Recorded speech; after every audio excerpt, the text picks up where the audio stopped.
Hi everyone! Welcome back to my channel!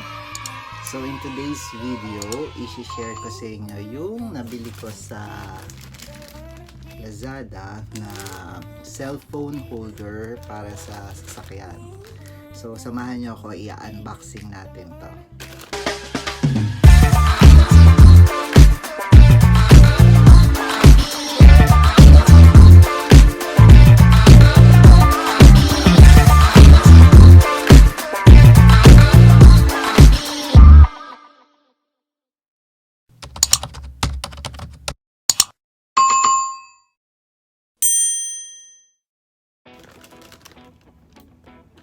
So medyo matagal ko na rin gustong bumili nito para nga pwede akong makapag-vlog sa kotse. So finally nakabili na rin ako, and kailan ko ba to in order? Last week pa yata, ngayon ko lang talaga na naisipang buksan. So maganda naman siya, well packed. So, naka-bubble wrap siya. So, yan. Buksan muna natin. Medyo na-UP lang, oh. Pero okay lang yan. So, sana maganda yung quality. Mura lang kasi to eh. I think, wala pa siyang 200 pesos. So, mga around 190. Kasama na yung shipping fee. Yung item is parang nasa, hindi ko na maalala, wala rito nakalagay kung magkano. So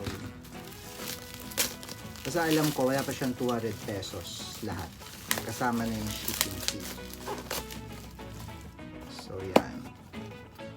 So ito yung box niya.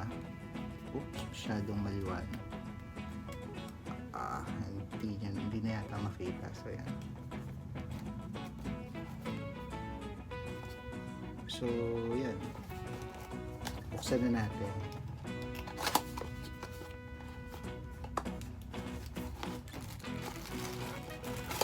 Ayan, so ito na siya.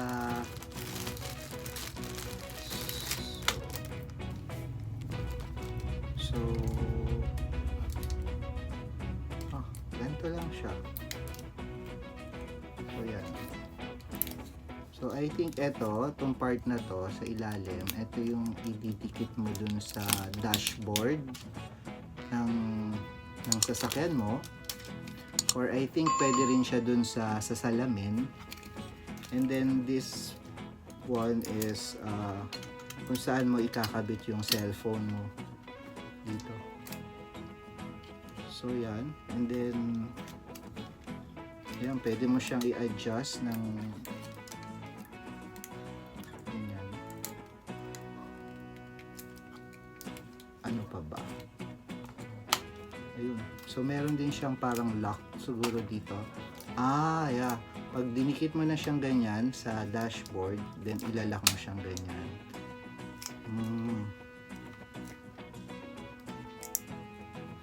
So yan, naaakit, matataas siyang ganyan. So ang brand niya is this one, yan, Bavin. So yun lang, yun. So ganyan lang siya talaga, sobrang simple lang niya. And then ano ba, naiikot ba to? Pag-aralan ko muna, baka masira natin. So basically ganyan lang naman siya. So for example, ito yung dashboard mo, and then ayan, nakaharap sa'yo, pwede mo na ilagay yung cellphone mo dito. So kung gagamit ka ng Waze or ng Google Map while driving, mas madali na kasi meron na siyang holder doon kung saan ilalagay mo yung mobile phone mo.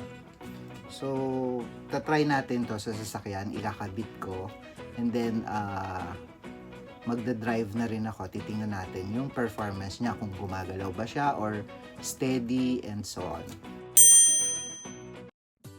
So ngayon ididikit na natin yung cellphone holder. Kailangan itaas nyo muna yan sa likod. And then hanapin nyo yung tamang kung saan nyo gustong ilagay. Yan. Naku, bantay ba? Ayan, sige. Namumove naman siya. And then ilalak na yan. Okay. So yan. So, ito naman. Steady naman siya. Ayan na siya. Nakakabit na siya. And sturdy naman. Hindi naman siya masyadong gumagalaw. And then pwede mo siyang i-move na ganyan. And then kung gusto mo sa'yo nakaharap, pwede ganyan. Ayan. Oh, nice, diba? So ayan, nakalagay na siya. Mukhang okay naman. Tingnan natin pag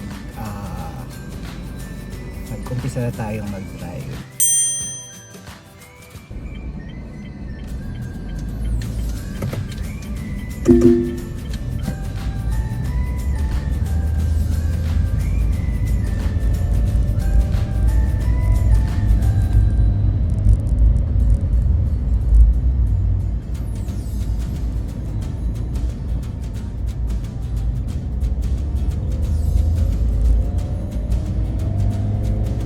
Medyo shaky siya, no?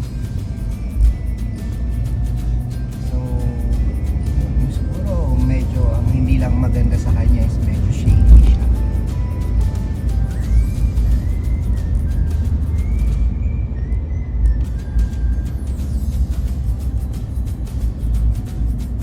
Pero tingnan natin kung maaayos pa sa ano, sa editing yung shaky na camera.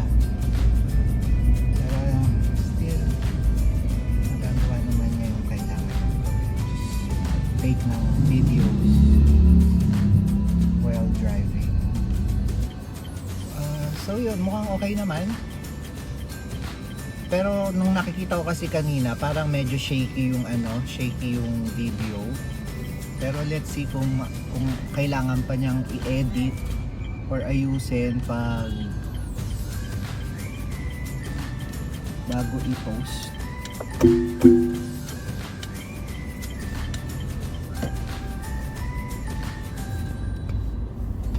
So yan, meron na akong pang video sa sarili ko or dun sa dinadaanan ko habang nagda-drive. So hopefully makapag-video ako more often sa mga pinupuntahan ko. Yun nga lang, di lang ako sanay talaga na habang nagda-drive nagsasalita.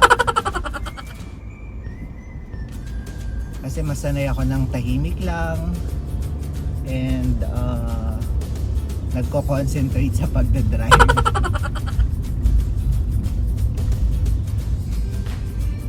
Pero siguro katagalan makakasanayan ko rin para kasama kayo sa mga joyrides na gagawin ko. May mga road trips and yun nga, joyrides soon. So siguro that's it for now. Thank you for watching, and if hindi pa kayo nakapag-subscribe, please don't forget to subscribe and to click the bell para updated kayo sa mga susunod ko pang videos. Happy travels!